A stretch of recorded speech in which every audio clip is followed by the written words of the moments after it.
This morning we are dealing with one of the basic realities of life. We are celebrating the most important event in the development of the Christian faith. We are accepting the resurrection of Jesus Christ as a spiritual reality and as a proof of an omnipotence beyond all mortal control and directive, by which the individual can become closer in his understanding of God, life, love, and his own faith. Actually, as Abraham Lincoln pointed out, the Bible is not only a great inspirational book for most people, it is also the most important book for the government of nations. Now, this may have been generally overlooked, and it has been ignored for centuries. But the truth of the matter remains that the teachings in the Sermon on the Mount, the teachings at the Last Supper of Jesus, and the various sermons and talks that he gave along the roadway of Galilee, these are without question the most important foundations for an enduring society, individual or collective, personal or international. Today, over 2 billion persons are in one way or another celebrating this day, and probably 500 million more of other faiths but sympathetic to the ideas and message are joining in this ceremony. This ceremony of 2 billion dedicated persons arises from the life and teachings and labors of the man who said, "We are all brothers. Love one another." Now, the Christian faith has done just about everything it can do to promulgate or distribute the realization of it. But neither the faith nor its followers have been able to establish a culture based upon mutual respect, mutual kindness, mutual charity, and mutual love. A great teaching of cooperation is overshadowed by a vast world of competition. The good of the other person is now very secondary to the advancement of our own objectives. The human being is no longer his brother's friend. He is no longer supporting those around him in principles and integrities. He is placing profits above principles, and in so doing, and by this simple act, he has broken the law of God, Christ, and man. And as a result of that, we've had 5,000 years of misery, due largely to the fact that the human being simply does not have the strength of character to keep the rules that keep the peace. Now, the only law behind this that we can really feel or understand is something within ourselves. For long times, we have been trying to find definitions for the word love. There are thousands of definitions, religious, sociological, theological, philosophical, and even scientific. We have been trying to find out what love is, but we will never find it by trying to get a definition out of a book or something of that kind. The only way that honest, simple, genuine love can be transmitted is by experience, by the absolute fact of itself. Van Dyck and the other wise man summed it up rather beautifully in the words that who names it shall never find it, but who finds it will never need to name it. Love is an experience of consciousness, an experience in the soul of man. It is something that is a great releasing power against the tyranny of personal attitudes. It is placing something bigger than yourself in the foreground of your life. It is dedicating to your acts to projects, to purposes, to convictions that are of common good to all mankind. Love, therefore, suffereth long and is kind. But today, the average individual is not interested in suffering long for anything. And he is not too careful with his kindness if it is contrary to his objectives of the moment. That we have come so far, suffered so long, endured so many wars, and never discovered kindness in the relationships of nations is unbelievable. And it is still more unbelievable that millions of good people, kindly, well-intentioned, well-purposed in life, still have their hates, their fears, their doubts, their prejudices, and all the negative attitudes and opinions which separate humanity. Therefore, it seems that this morning, when we celebrate the resurrection of the Prince of Peace, that there is something that we should all think about rather carefully, and that is to find out whether in our own lives we are able to actually practice a few of the simple admonitions which we have received from Christ. Are we able to be kind to each other? Are we able to forgive our enemies? Are we able to do good to those who despitefully use us? Are we willing to continue quietly in a meek way of life? Are we interested in the simple humilities of virtue? Do we want a happiness that arises from making others happy, rather than sacrificing them to our happiness? Do we want a happy home? Are we willing to support it by character, by integrities? Are we willing to keep the rules by means of which we can keep the world in order? Now, the idea of love is not a new one, but down through the ages it has passed through innumerable definitions, and it has been mixed up with a great many other emotions and attitudes. Love is not just a single thing. It is not something that is born full-blown from the unknown and the invisible. Love is the gradual maturing of a whole circle and cycle of attitudes. Love is the individual gradually growing up. True love is impossible to the immature. The individual who has no self-discipline, has no consecrations greater than his own interests, can never truly love anything. And if he tries to love something, he will end up only loving himself, which is the most dangerous of all pursuits. So to have a true understanding of love, the individual must grow. He must not only outgrow selfishness and self-will, but he must also go above and beyond what might be termed the pressures of society upon his life. He has to be an individual. He has to live his principles whether others do or not. Nations must do the same. The individual cannot love until he has achieved a kind of psychic or emotional maturity. Love is a mature emotion. It is not the mysterious bubbling of adolescence. It is a deep, lasting, enduring dedication. Love is not merely staying with it till it hurts and then walking out on it. Love is not merely getting into various emotional situations for profit, for gain, for social standing. There can be no selfishness and no self-centeredness in true affection. Also, love cannot be bought, bartered, or sold.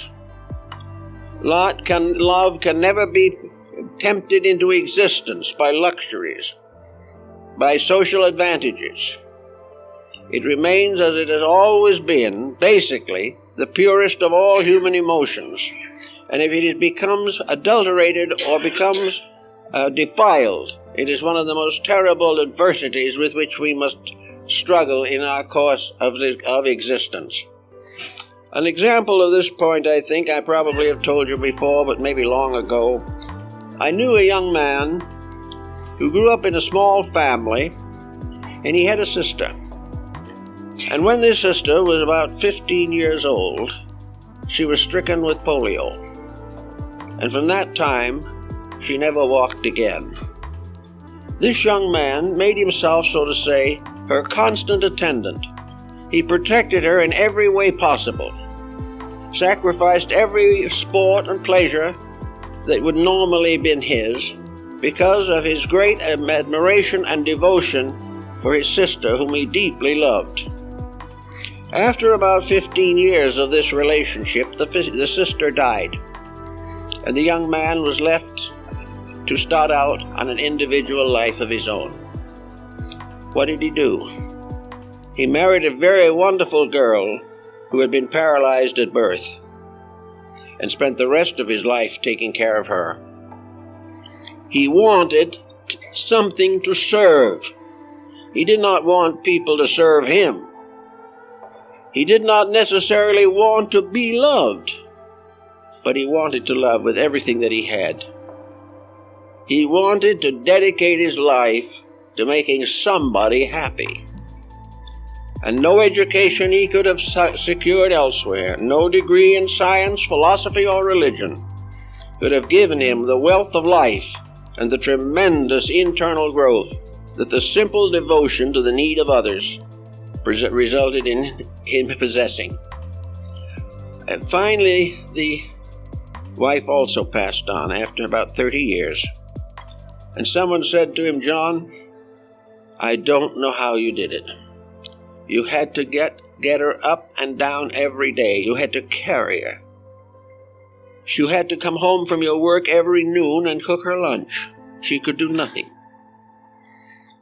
You had to watch her all night. For 30 years, it must have been a terrible strain on you." Well, he said, "It's no strain at all. I loved her." Now, this is the kind of love the world hasn't got anymore. But this is the kind of love we have to have in politics. We have to have it everywhere, or our civilization is simply going to pieces. It is necessary for the integrities in ourselves to save us.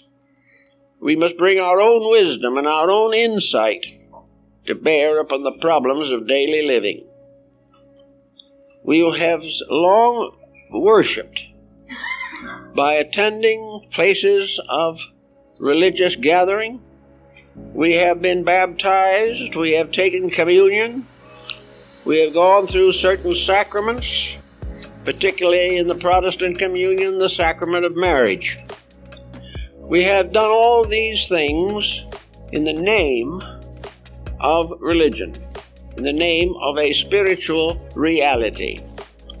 I know years ago I performed a great many marriage ceremonies, and several times the young women particularly came to me beforehand and they said, "We need something.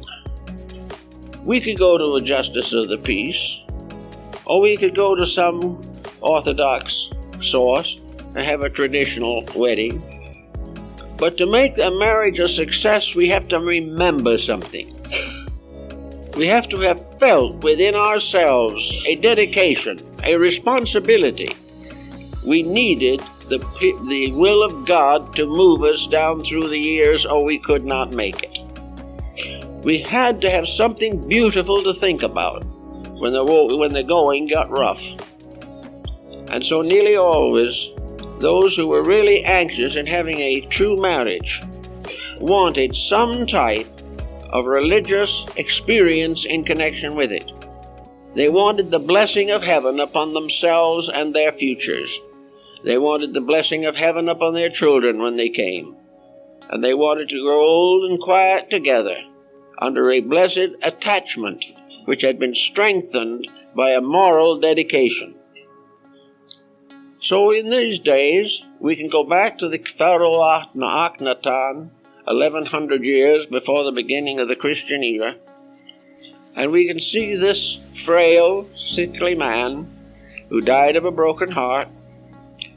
We can see him attempting to convey to Egypt the idea that humanity is a family, that everything about mankind is part of a family pattern in which all the members of the family are mutually desirous of contributing to the happiness of each other. While the pharaohs of Egypt had their stone statues along the banks of the Nile or on the arches of their great gateways, Akhenaten told them that when they pictured him, he was to be pictured with his arm around his wife, and also his children must be playing at his feet. Because, he said, I am a ruler of a people, but my people is a family. And my love for my people is simply the extension of the natural fact that love binds all things together in something stronger than any physical ties that can be made. His love destroyed him. His enemies could not understand it. And yet he remains to this day as probably the first enlightened individual recorded in history. Also, when he was holding audience at court, and the time came for his wife to speak up or to be involved in the discussions, which they usually were in Egypt, he would always refer to her, he would say to the people, "This is Nefertiti, my other self." And all through life, this peculiar tenderness marked a truly great person whom the world now begins to recognize. On the other end of the long line is Mohandas Gandhi, who's always been a kind of prophet in our thinking. On one occasion, Gandhi said, "This world will never know peace until all peoples are bound together with nothing stronger than the single silken thread of love. Love alone can do it." And today we honor one who we love and we believe we want to serve. But if we really want to serve, we do it not primarily by going to church, or primarily by the daily Bible reading, or by any of these things, or by having sacred pictures on the walls of our houses. The real service, the real message comes in mutual contact, one with the other. We have to outgrow something. Between our love principle in our souls and its expression in life is a strange personality equation, full of self-centeredness, full of false ambitions, full of prejudices and tyrannies and intemperances and intolerances. This personality, which we like to cater to forever, is not only a personality that brings tragedy to ourselves, but the compound of this personality has resulted in over 8,000 wars in the course of history. That is rather too many. And many of these wars have been fought to defend peace, but they never succeeded. We have fought also about religion and about the very brotherhood which we need so desperately. And yet, after it's all said and done, and we look around ourselves and we say, well, what can we do about it? It's truly a terrible situation. And if it continues as it is, it'll be a fatal situation. Fatal in the sense, not that the world will be destroyed or that humanity will be destroyed, but that thousands of years of consecrated effort will come to nothing if we do not take on the responsibility of mature relationships with each other. It is no longer possible to think of love merely as a physical attraction.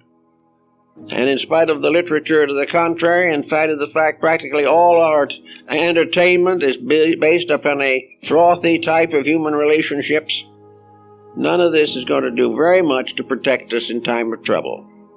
The thing that protects us is the long-wearing virtue of integrities. Now, in order to love, you have to have the strength to do it. And strength is something that is also being generally sacrificed. We are not being strong these days. We're leaning on every support that society can produce. We can't make our own living, we can't find our own jobs, and we haven't sense enough to save a few dollars when we need them. We have no self-discipline. and therefore we are dependent upon a continuing expansion of social privileges, and the more we get for nothing, the less we're going to earn. We are not interested in taking hold of our lives, or our nations, or our world, and putting it back on its feet. And no matter how much we pay for legislators to do it, they will not do it unless they have a greater insight than ourselves. And for the most part, this is not true. So, we have to get to work and do some of these things. Sort out the things in yourself that you have mistaken as sources of comfort, pleasure, or security to you. Find out why there is a certain strange fascination in hurting other people. Try to find out why sarcasm is a comforting type of emotion, when we should be weeding it out with every moment of our effort. Why should bragging continue, intolerance, competition, the desperate search of fame, even if it means we have to tear down the reputations of other people? Why do we nurse these things? And if we do nurse them, how can we call ourselves Christians? Christianity is not a conversion to a faith and then keep on living as you did before. And to most people, a conversion by modern methods usually lasts about 1 year.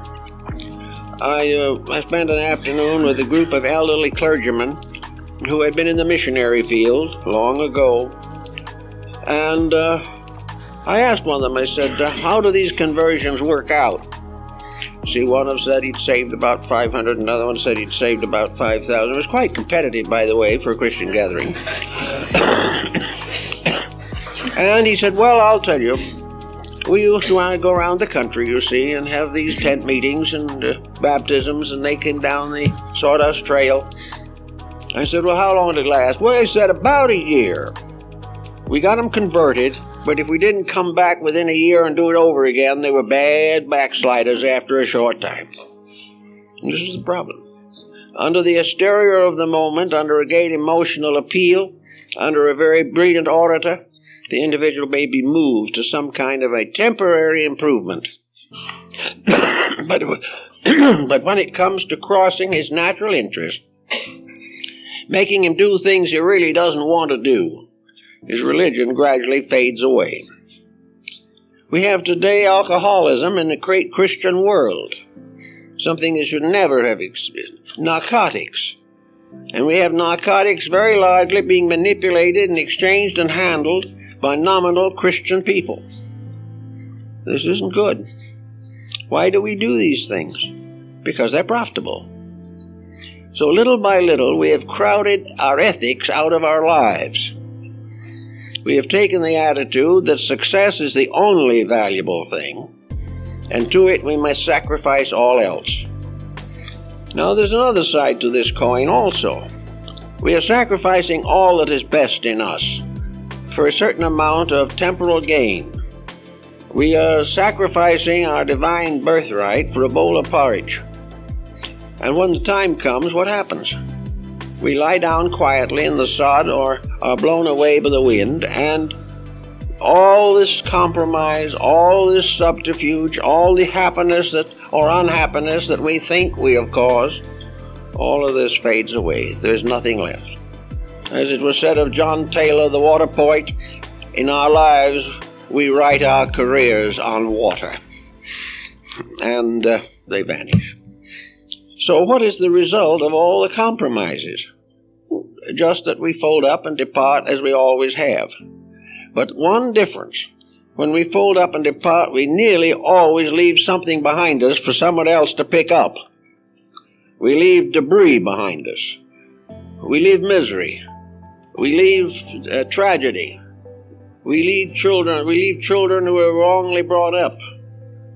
Business that is not properly or justly maintained. We leave false incentives and false ambitions. And we leave this terrible struggle for profit as uncured within our own selves. So the world gets a little worse after we go because we lived. When in reality, when each of us passes on, the world should have something good to remember us for. So we're going to have to recognize that all the compromising that we do in order to accomplish our own personal desires, all this compromise leads to nothing. It never has succeeded, never can. For all this great struggle of competitive materialism ends at the grave. And we take with us out of this life only what we brought in, ourselves. So with this, it shouldn't be so difficult for the individual to say to himself, let's make this daily life a little happier for everyone. Let's try to do it right for a change. Let's take the individuals whom we have ignored for one social reason or another and see if we can't patch up these differences. Let's get rid of 3- and 4-generation family grudges. And most of all, let us make sure we don't start new ones. Let us forgive all that we can of those who have injured us. If Christ says to us, forgive each other, this is the highest doctrine in the world. But it's pretty hard for the average individual to forgive an unpleasant relative or an unwieldy politician.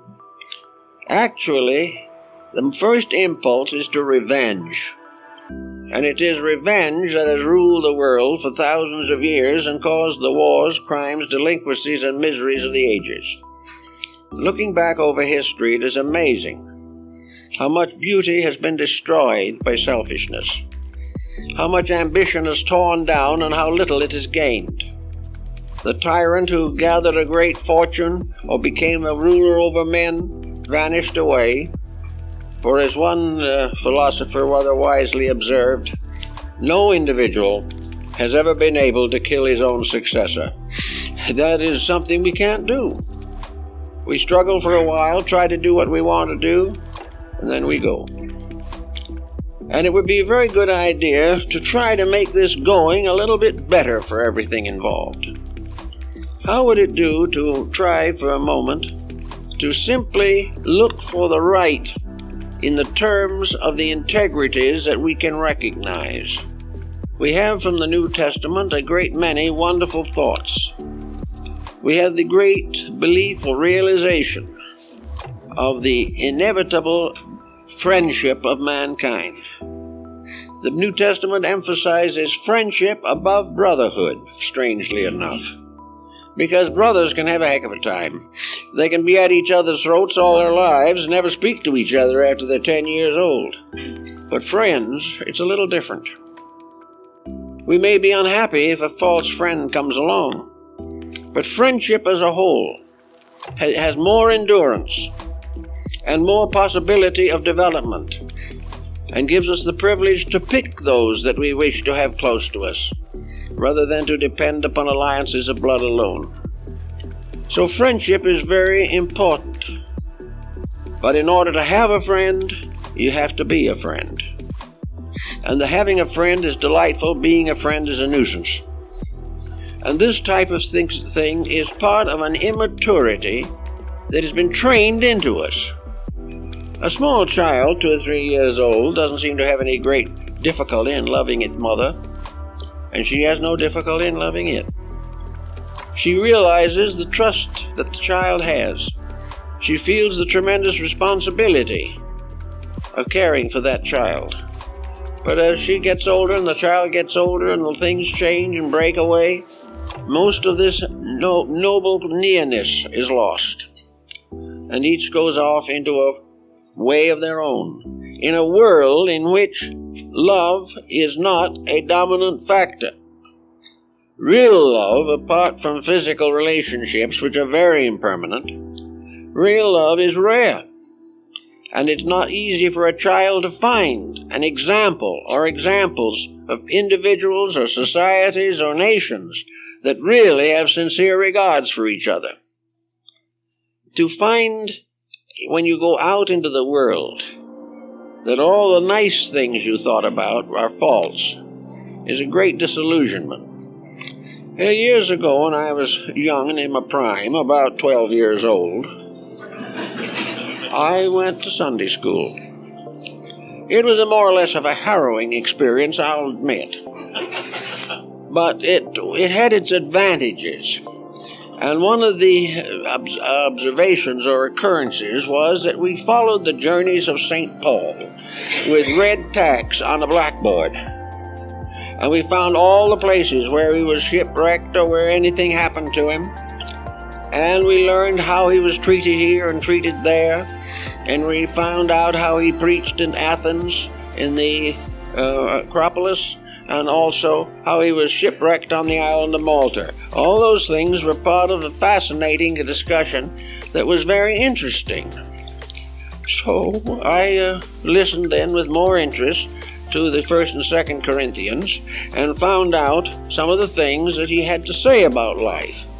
How he definitely recommended that everybody forgive their enemies, how love suffereth long and is kind, and how it is most important, and how faith, hope, and love are very vital, and the greatest of them is love.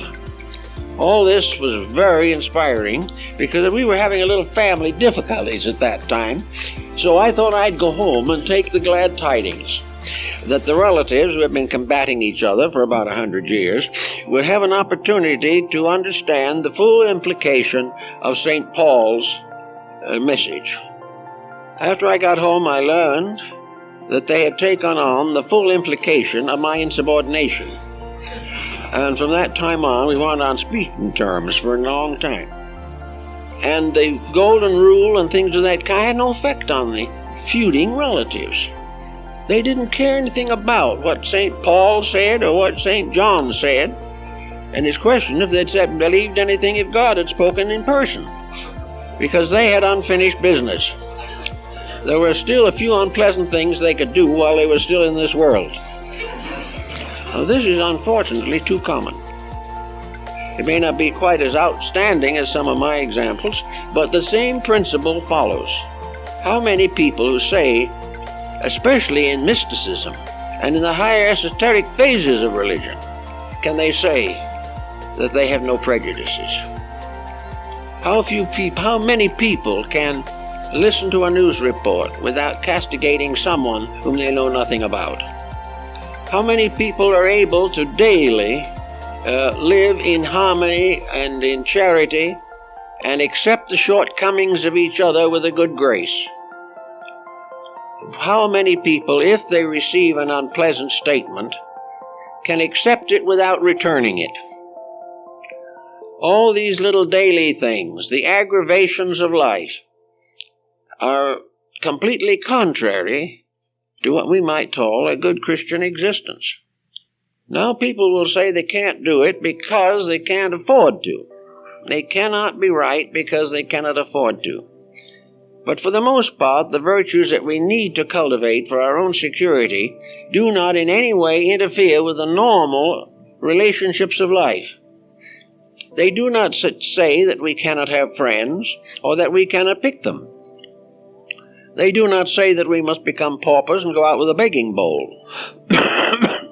What they tell us is that we must live according to the Christian idea. That we must live with love in our hearts, kindness in our manner and demean. That we must do things gently and lovingly, and try in every way possible to return good for evil. If we can do this, many of our problems will solve themselves. Otherwise, they won't. And also, in the world, they will not solve themselves unless we solve them. So we have now, on this Easter Sunday, a time of reflection, to settle down and think about things, to decide, if possible, a new birth of the Spirit in us, that the love in our own hearts will also rise from the darkness of doubt and futility, and that we will each of us, in one way or another, and as much as possible, proceed to build a career upon the Sermon on the Mount, that we shall definitely do these things which are now considered to be more or less ridiculous. If a man takes our coat, this Bible says we should give him our cloak also. This is not fashionable anymore as a doctrine. But somewhere behind it is a principle that no matter what other people do to us, we must try, in one way or another, to be as kindly to them as possible. If they come in need, even though we have not spoken to them for 10 years, if we learn they are sick or desolate or deprived, we should go to them, regardless of whether we like them or not, because it is a duty from heaven that we shall help one another. And this helpfulness is not limited to the people we like. It is limited only by our own ability to grow. And I've known several cases where an individual stepping in an emergency in a family which had forgotten him, won back the whole family. And they became friendly on a basis of integrity that had never been known before.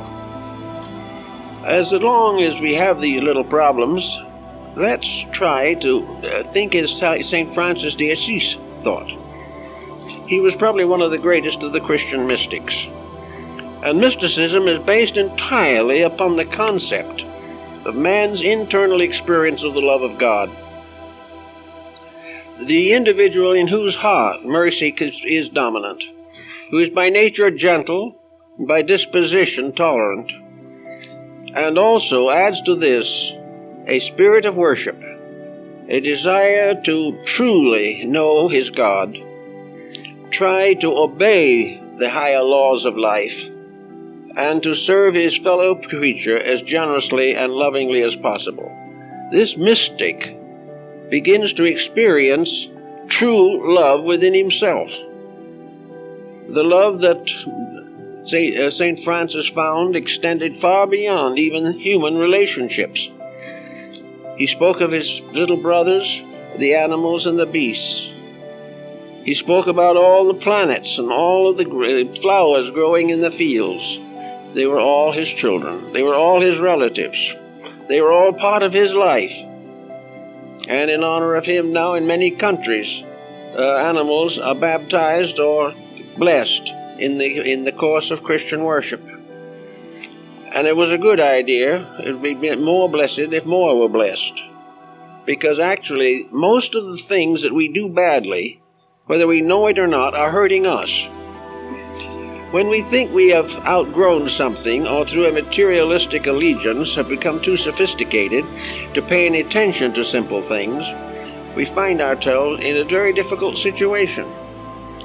But actually, the blessing of the animals and the birds and the fishes, all of this is good, because it helps us to understand the sacredness of life, and will help us perhaps not to profane it as we have in the past.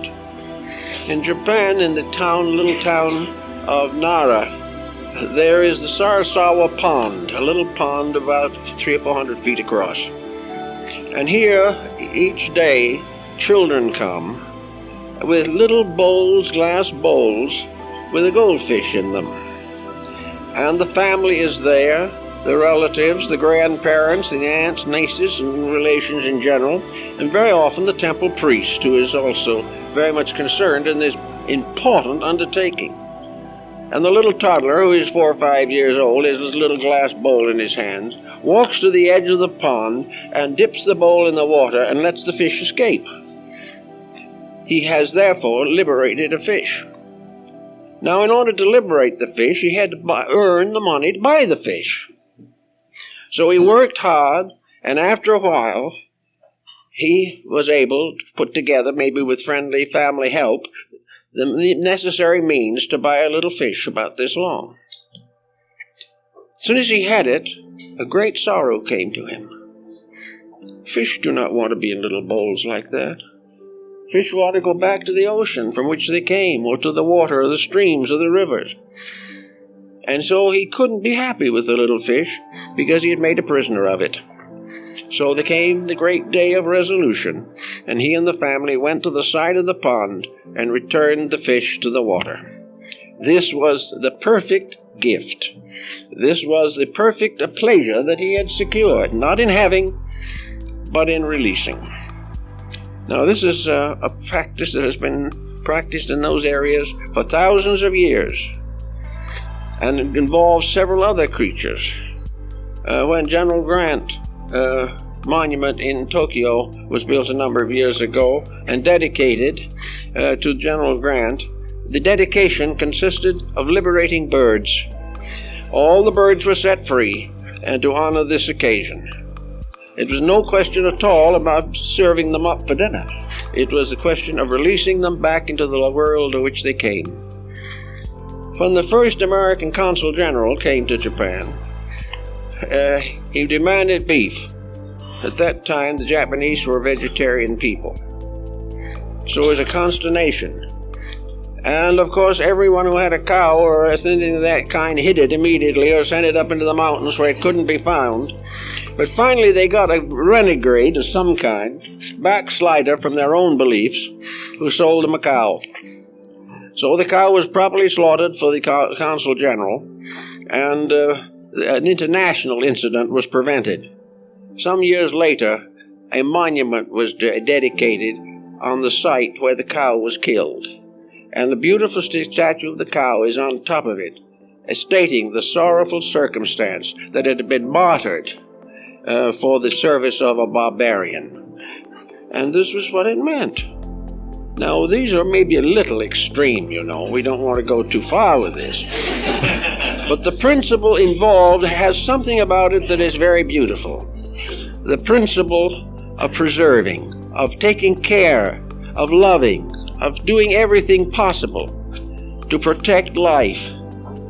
In the older days, the Japanese people, when they wrote a letter or threw away some scrap paper, never threw away a piece of paper without first of all burying it, because it had words on it. And these words might be very important words. You just didn't throw away words. If you didn't need them, you put them away, where they would be permanently taken care of by nature. These things are sentimental in the extreme. There's no question about it. But you can be on the other side of the situation and be so unsentimental that you gradually lower the integrity of your own heart. You're not thoughtful anymore. You're not kind anymore. You're perfectly satisfied to hurt anything you feel like hurting as long as it pleases you. This is not good.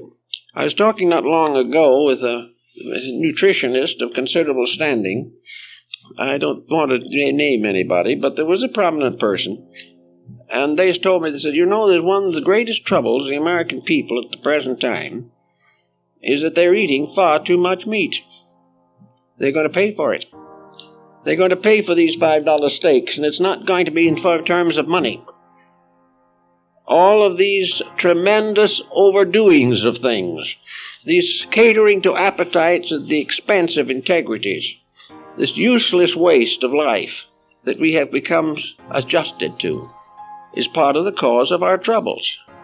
Experiments in Scandinavia during and after World War II proved definitely that there was much more nutrition by you eating the grain the cow ate than there was to eating the meat of the cow afterwards. And the grain had none of the toxic consequences or by-consequences that we are a little worried about. So somewhere beneath doing it right, there is also a permanent good. There is a realization of value. There is a protection of health. There is a protection of life. Now, it doesn't always follow that a bad disposition shortens one's years. I know several rather aged people who have done very well by nursing their grievances, as far as years are concerned. But the day they began to nurse them, they really died anyway, because they lived for nothing but to carry on the unpleasantnesses which they had made to appear important. But actually, health is better advanced by 1st and 2nd Corinthians than by any other physical medical formula that can be set up. If you are kind, if you are gentle, if you are tolerant, if you are self-disciplined, if you think through the things you do and give the same love to your health that you have given to some emotional pleasure, you will be better off also. Now, many people fall in love with themselves, it is said, but it's the wrong way. There is a way of doing it, however, that is constructive. One is to recognize that your body is a structure that needs tender guidance, constant care, thought, justice, integrity. It needs humor, it needs variation, it needs everything possible. And if you really want to love a body and keep it healthy, you'll treat it right. And you can gain just as much peace of mind by knowing that your body is getting the help that it needs. It's part of also the idea to live lovingly in all things, and in all things not too much, was the Platonic and Socratic statement. Now today we are looking all over the world for the answers to something. We know we're not getting there as we should, and we don't know what to do about it. I think that instead of trying to find out who is the noblest among them, leaders in all forms and walks of life should realize that whether it is in one sacred book or another sacred book, it is in all of them. Namely, that love is the answer to the solution of everything that arises from discord. If the individual can transcend self-interest, selfishness, if he will mature his own inner life, there won't be any more holy wars, which is one of the most ghastly contradictions that there is in life. There will be no longer these terrible feuds. We will not have crime rampant as it is now. If people cared for each other, had an honest affection, and were able, therefore, to turn their activities into labors of mutual benefit, there's no reason why people getting along happily together cannot have a wonderful time through these years of life. Maybe they won't be so rich, maybe they won't be so powerful, but they will have knowledge of values that otherwise they could never have. And of course you can do this without actually proclaiming anything. It's not necessary to go out and wave a flag. It is simply necessary to begin to behave yourself. And in the course of time, you will be surprised on how it counts. You will learn little bit at a time that when you are a friend, you will have friends. The people who begin to appreciate your integrity will give you an understanding which you cannot get any other way. So on this Easter morning, I think we ought to very deeply appreciate the fact that to the Christian world, Jesus Christ is the embodiment of divine love. He is the embodiment of that great good which rests forever in the heart of eternity.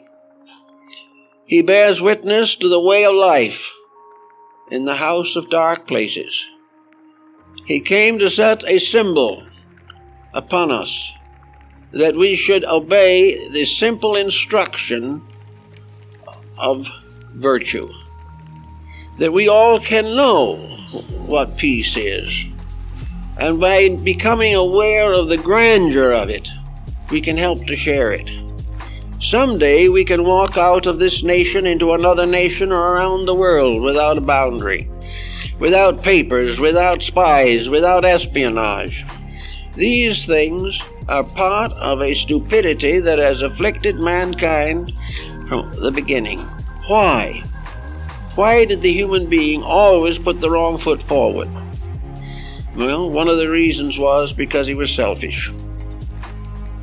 Selfishness is perfectly willing to sacrifice almost anything else for the advancement of itself.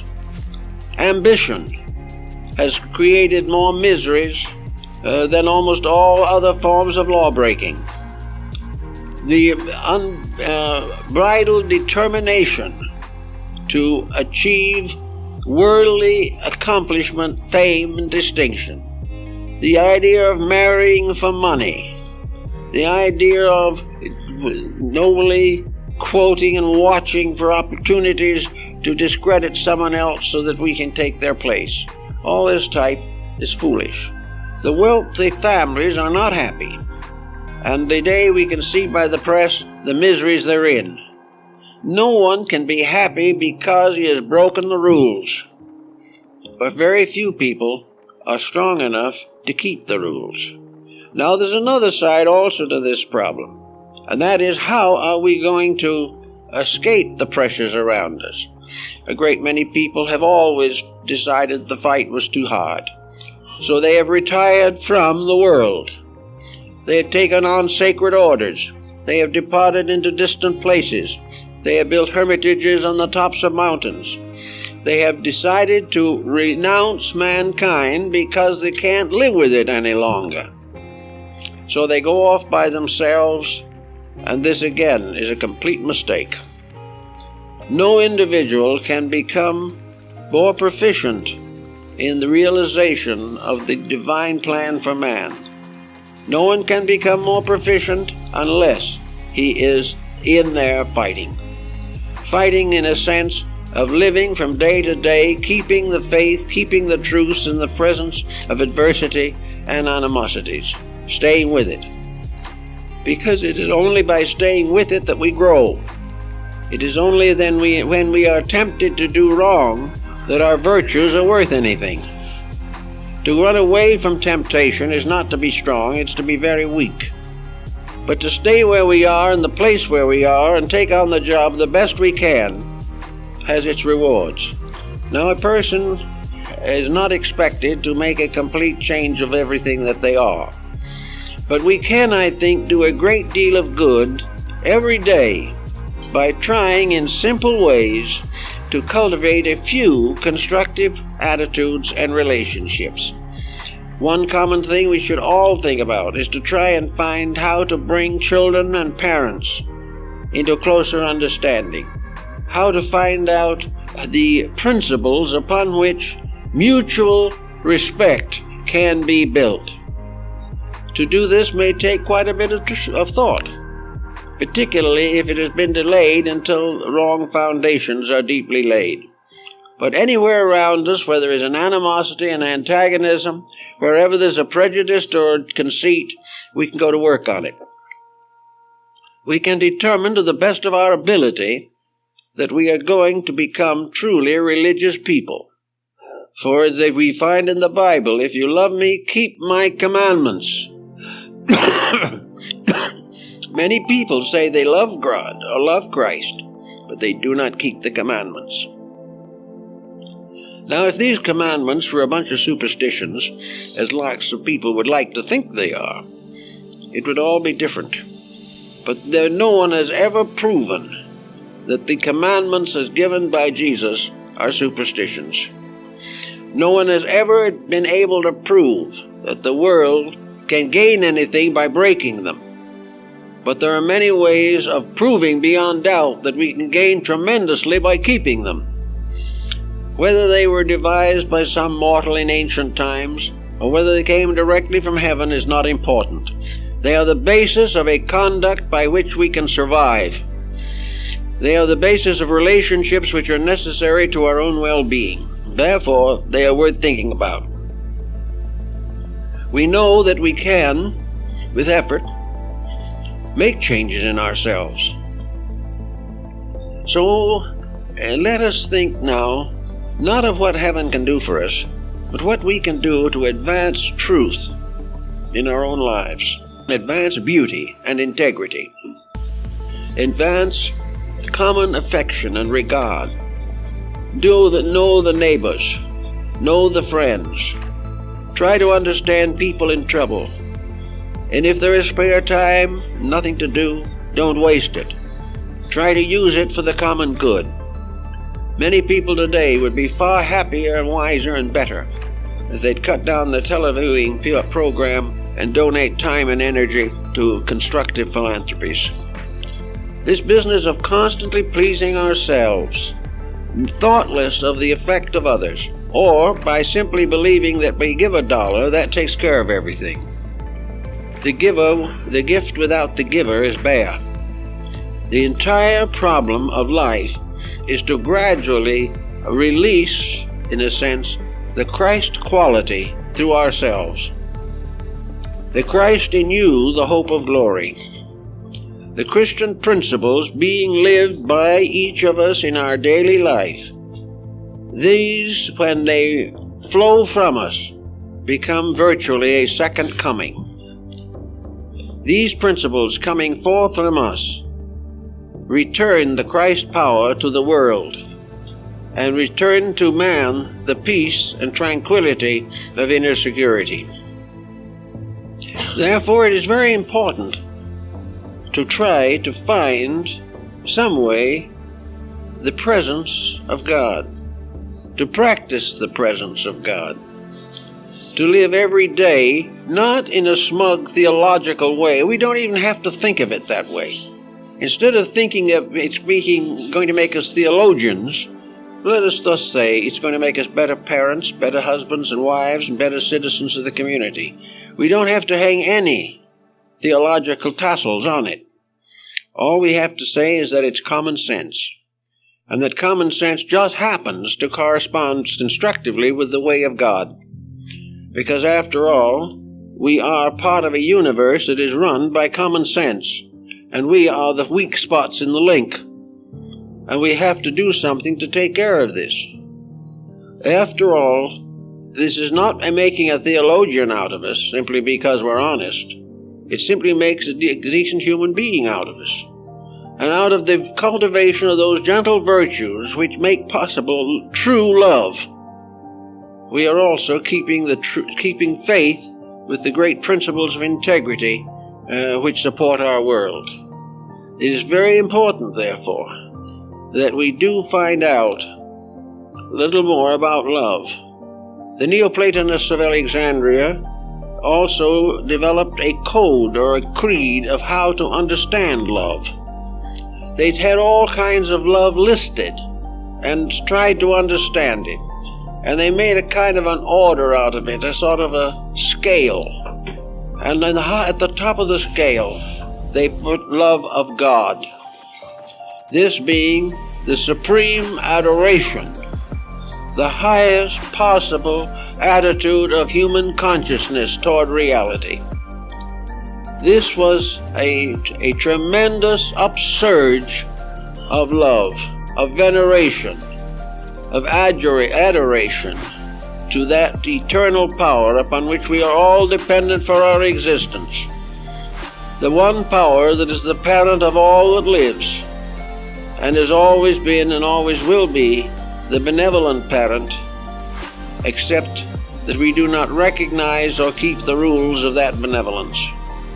The second on the line of love was veneration for the saints and sages, for those who by one power or another had dedicated their lives to the instruction of their fellow men, who had unselfishly taught the very truths and principles that are essential. Some of these were persecuted, some of them were martyred, but they are the heroes of the world, the greatest of all human beings. Therefore, we have a proper reason to respect them, to admire them, to venerate them, and to consider with gratitude their presence in our world. Therefore, another factor in love is gratitude. The ungrateful lover is in a bad way. The third level, of course, was a little different type of thing, but the same thing, and that is the love that we bestow upon all kinds of things in nature. The love we have for the sky and the earth, that enables us to go out, as Lao Tzu did in China, and sit under a tree on the bank of a little river, and there commune with the infinite. The love that steps out of itself is to embrace all these natural things. Gratitude for the wonderful privileges of existence. Gratitude for the sunsets and the sunrise. Gratitudes for the fecundity of the earth, for all the benefits we enjoy. This is a gratitude which makes us always in debt to the universe to which we belong. A debt which we must pay by service, by integrity, by idealism. Now the next level of affections dealt with more or less political subjects. The love of humanity comes first. The fact that basically, regardless of how impossible they are, we love them all. That a great love underneath We do not excuse the spoilage, but we seek under it for those little human beings who are suffering from their own mistakes, often without knowing why, often without understanding the very destiny that they have brought upon themselves. We love them all, we want to help them, and we wish them well.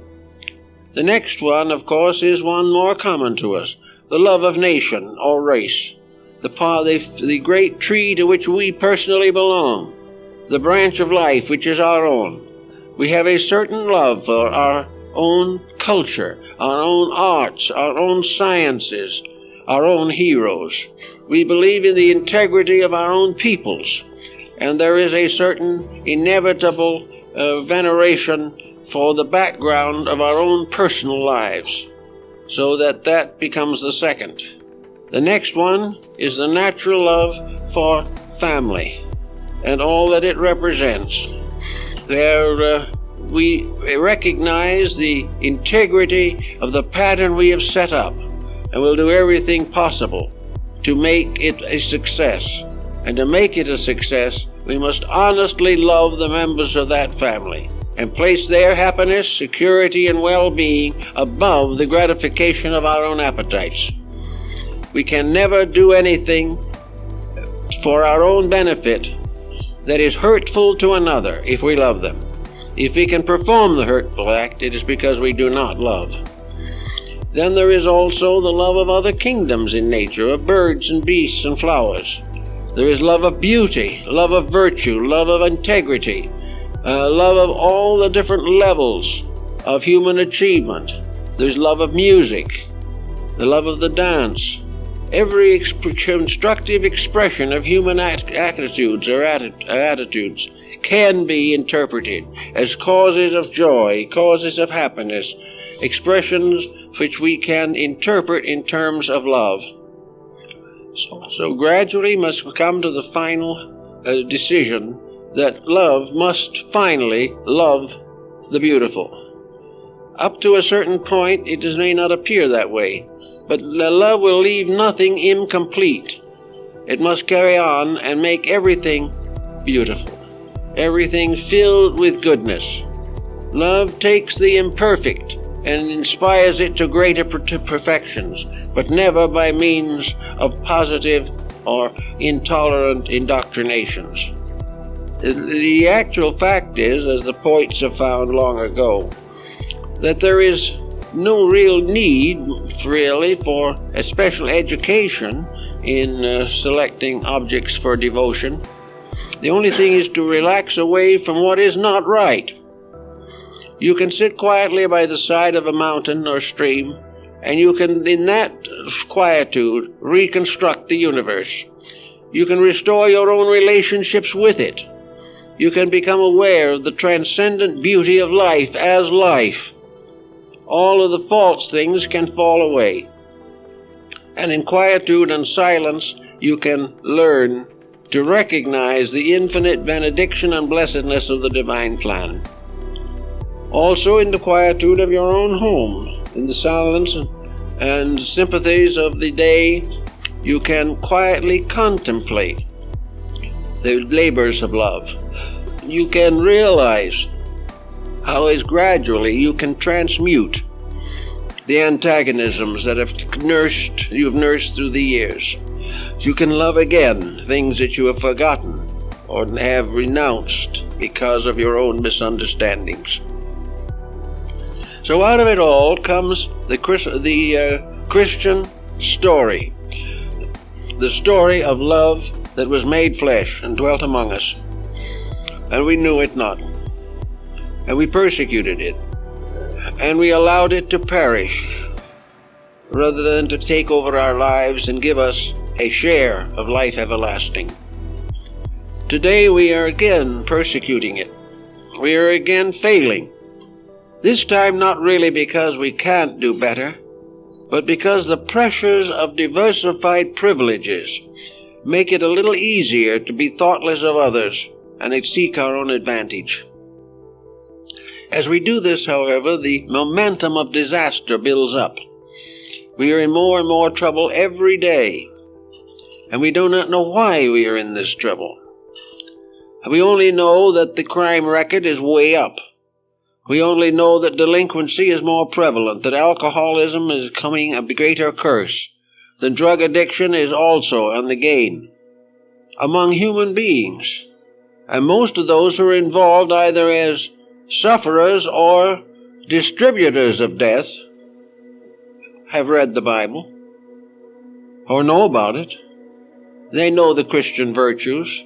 They know what the word honesty means. But for some unknown reason, they don't practice what they claim to accept. Why then should we not realize that unless the individual begins to work for a cause that is worthwhile, that he cannot make much of a contribution to life as it is? It is not possible for the average individual to turn around and change the course of politics, or to get rid of the different difficulties in cultural strata. But each of us can do a little job right at home. Each of us can finally decide that we will have peace in our intimate circles of acquaintances, that we will live together in peace. Not because it is a great effort, not because we're going to frustrate our every instinct and become hopeless neurotics because we try to be peaceful, but because peace is the natural state of the human soul.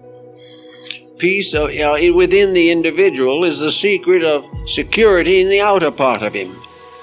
If his inner life is deformed by all kinds of antagonisms, antipathies, and appetites, he cannot be well, he cannot be happy, he cannot think clearly, he cannot do a good day's work, and he can't keep a job.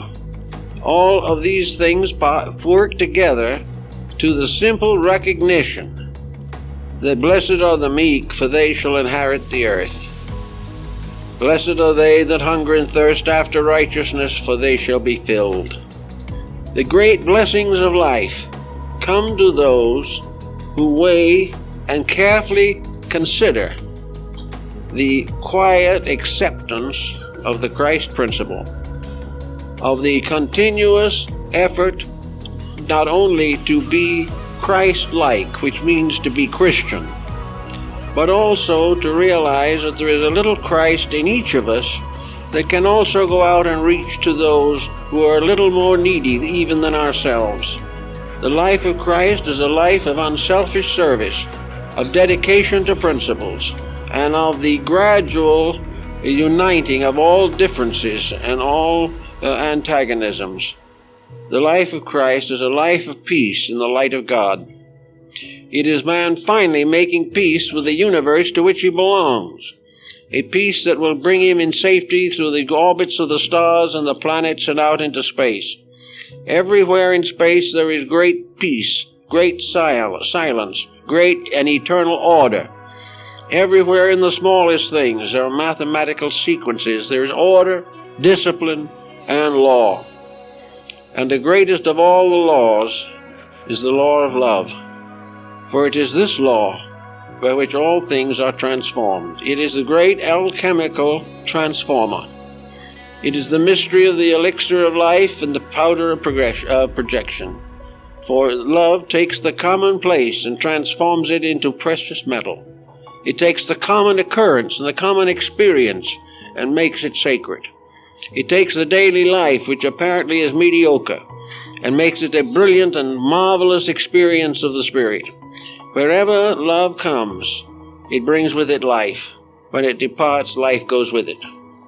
So in these difficult times, love must be interpreted, not in terms of personal satisfaction or emotional success, not in terms of passion, not in terms of anger, not in terms of lust, but in terms of unselfish dedication to the good of others. Any other form of love is in vain. But if this first dedication is given, then all other forms of affection are ennobled, made more beautiful, made greater, and more necessary to our daily lives. It is up to each individual, therefore, to try to do something to make himself stronger and wiser and better. So I think the transmuting power the wonderful transmutation of love is something that we should all really think about. The alchemists were supposed to be in search of the elixir of life.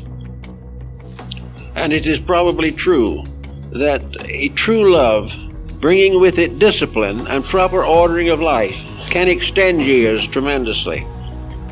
Another thing, an individual can live longer if he is not thinking about himself.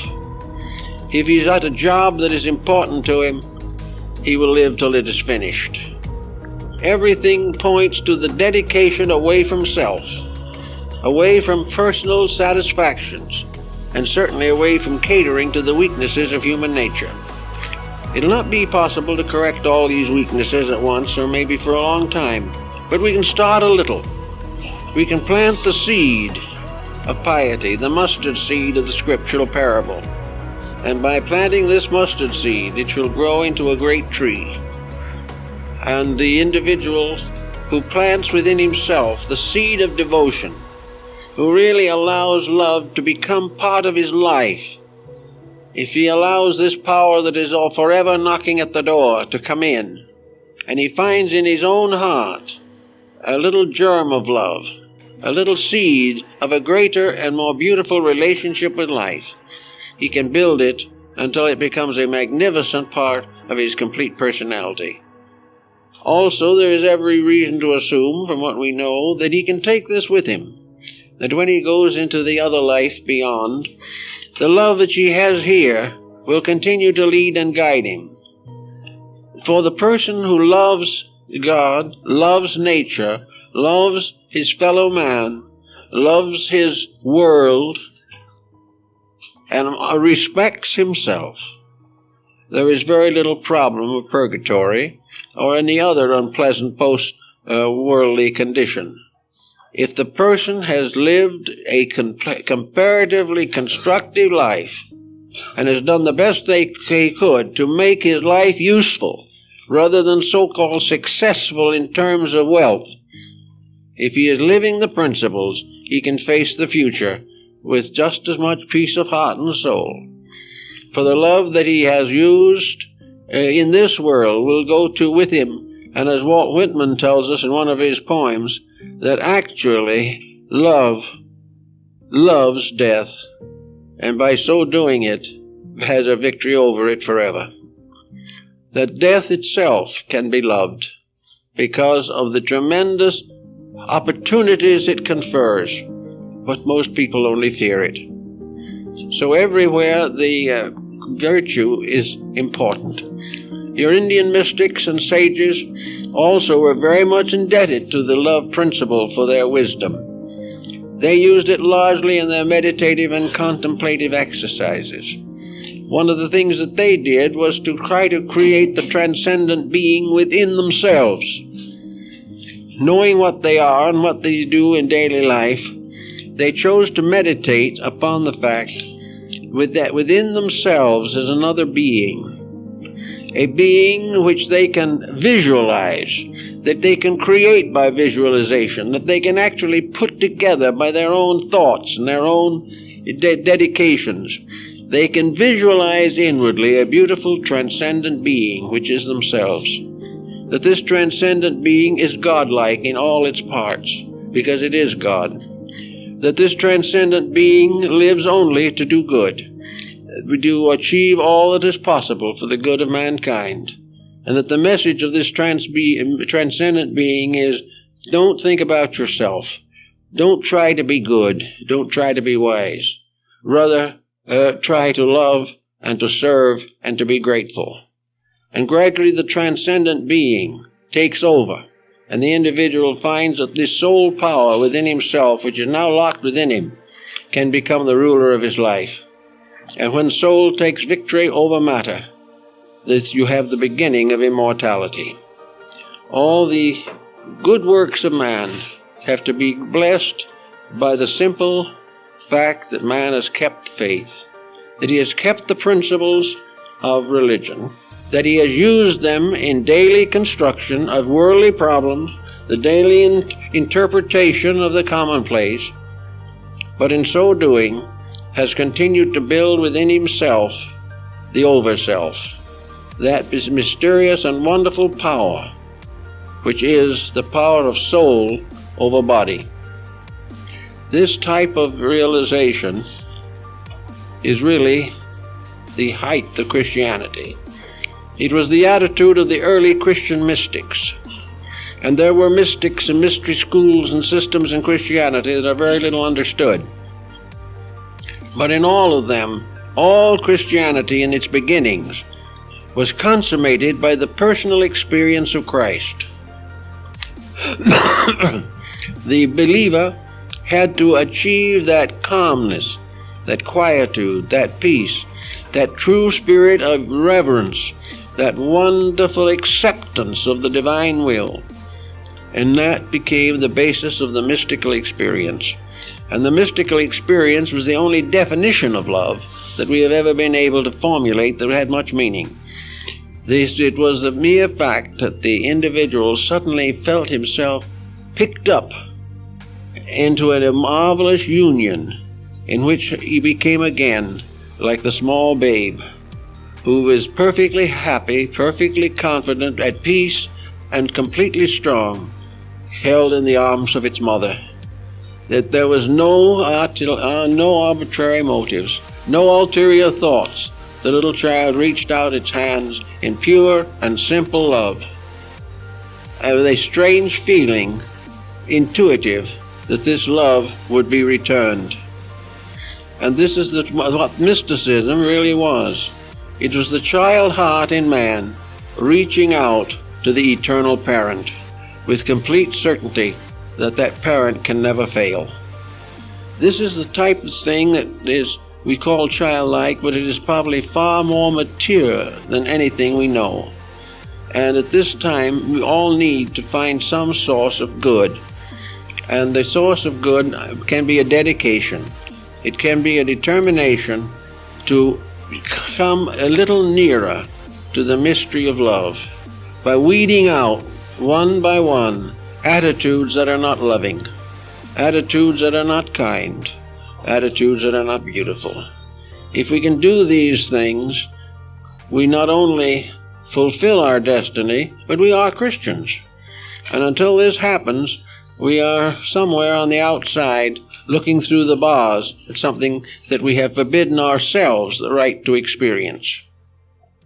So on this occasion of Easter, as a part of our divine year, so to say, we have a new birth of the Spirit in ourselves.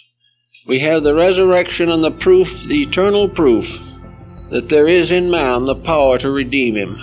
And that power to redeem man in man is God. And that this power is in all of us. And when we are tired of being sick, tired of being miserable, tired of being cruel, we have always the perfect right to express through ourselves the healing grace of God. We can be agents of the release of the divine through our own natures. This is something we should all work towards. We won't all make it right away, but we can all try. And the first effort will be just a little more peace, a little better understanding, more friendship, less worry, less fear, and most of all, a greater sense of belonging to a divine plan by which we were fashioned, by which we will be perfected, and that we are beginning to walk along the road that leads back to the divinity from which we came. If we keep these thoughts in mind, we will not only be good Christians, and better Christians at least, but also we'll be better people, just better human beings, better able to solve the very pressing material problems of existence. For the victory of spirit over matter is the victory of solution over problem. And the victory of soul over body is the victory of truth over error. These things can be worked for, and if we work with them carefully, we will be well rewarded. In the meantime, have a happy Easter.